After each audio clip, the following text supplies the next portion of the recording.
Please tell us why gas prices are so low. You've been listening to me.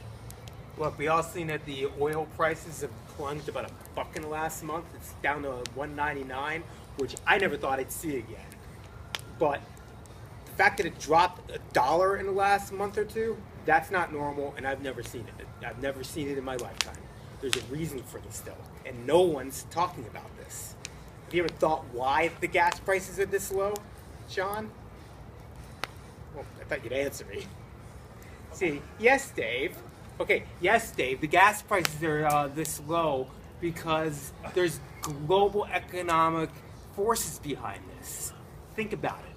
Right now you have the Russians, you have the Venezuelans, and you have the Iranians trying to sell their oil at half the cost of what they normally sell it in the middle of the winter time.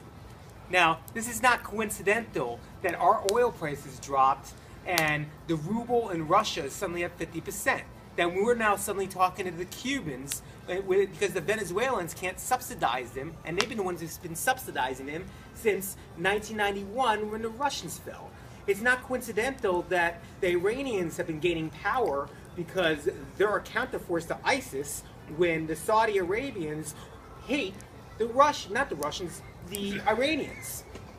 What's going on right now is quite simple. You have OPEC and you have the Americans working together to keep the prices low, and there's a good reason for it, and it's not good for business. You don't want to sell your oil low. Normally OPEC wouldn't want to sell the oil at a freaking $1.99 a gallon. They want to sell it high.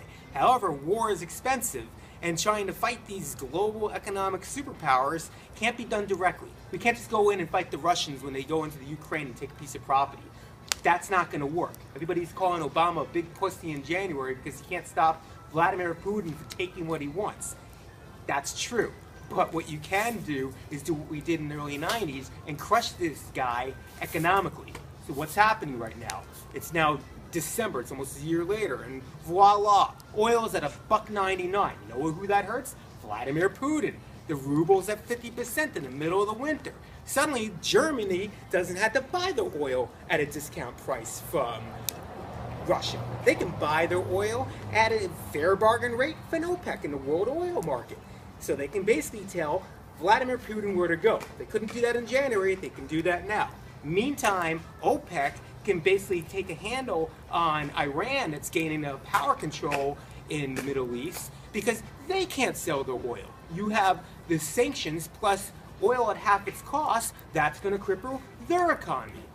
Then you go down to Venezuela. They've been a big thorn on our side for the U.S. for decades now. What did we do to them? We dropped their oil prices. It's ironic, isn't it, that Cuba is talking to us for the first time in decades? Actually, no, it's not.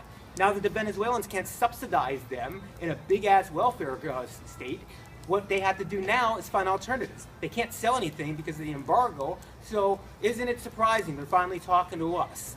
This is all happening for a reason.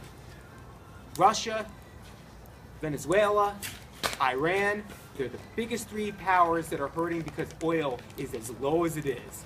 And it's a force of the United States behind it. So thank you, Obama, and you can thank his negotiation with Saudi Arabia for it happening. That's what's happening right now. That's why oil is so low right now. That's why you saw $1 drop in a month. We can't fight them directly, but we can crush them economically. Mark my words.